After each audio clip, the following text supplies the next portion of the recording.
साथ की अय्याशियों की वजह से जब आबदा के पास पैसे ख़त्म हो जाते हैं तो वो यूके से पाकिस्तान आ जाती है और आते ही अपने खादिम से पूछती है कि ये बताओ कि मेरे पीछे से कोई आया तो नहीं था।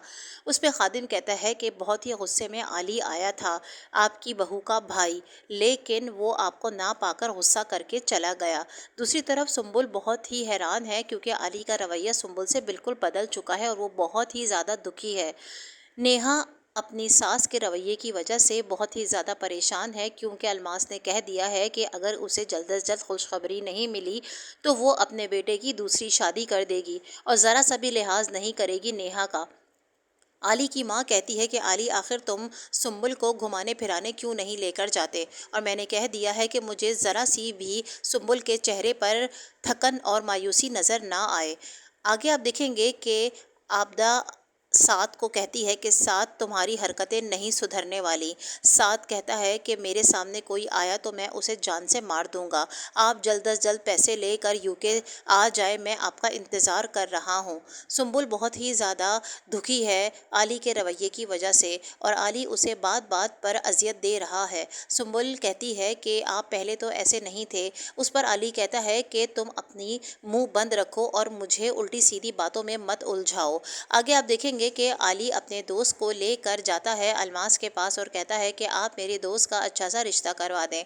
अलमास कहती है क्यों नहीं, मैं तो इस काम को बहुत ही बाखूबी अंजाम देती हूँ। और आली को वही झूठे और वही वादे याद आ जाते हैं जो उसने उसकी बहन के लिए किए थे। अलमास एक बहुत ही चालाक और मक्कार औरत है। वो कहती है कि ये लड़का तो बड़ा ही अच्छा है, खाता कमाता लड़का है, तो क्यों ना इसको मैं अपनी बेटी अंबर के लिए ही पसंद कर लूँ। अंबर जो कि पहले ही एक चक्करबाज लड़के के चक्कर में फंस चुकी है, वो लड़का कहता है कि अंबर बस मैं दुबई से वापस आ जाऊं तो मैं तुम्हारे घर रिश्ता लेकर आ रहा हूं, और अंबर को वो बहुत बुरे तरीके से अपने जाल में फंसा चुका है। सुंबुल देखती है एक फ्रेम जो कि आली की अलमारी में रखा होता है और वो उसमें अपनी शादी की तस्वीरें लगा देती है। आली कहता है कि मेरी चीज़ों को हाथ लगाने की तुम्हारी हिम्मत कैसे हुई, और जल्दबाजी में वो सुंबुल के हाथ से फ्रेम गिर जाता है और उसके चार टुकड़े हो जाते हैं। अली कहता है तुम इंतहाई फालतू और फजूल औरत हो और निकल जाओ मेरे कमरे से। ये फ्रेम मुझे मेरी मरहूम बहन ने दिया था, तुम्हें ज़रूरत ही क्या थी इसमें घुसने की। अब क्या करेगी सुंबुल, क्योंकि आली का उससे बहुत ही ज़्यादा दिल ख़राब हो चुका है। वो हर मुमकिन कोशिश कर रही है आली को मनाने की, लेकिन आली नहीं मान के दे रहा। आगे आप देखेंगे कि बहुत ही बुरा होने वाला है अंबर के साथ, क्योंकि वो लड़का बुरे तरीके से अंबर को शीशे में उतार चुका है। आपदा को देख लेता है आली गाड़ी में जाते हुए। आली जाता है पीछे पीछे आपदा के और जाकर देखता है कि वहाँ आपदा अपने बंगले पर मौजूद है।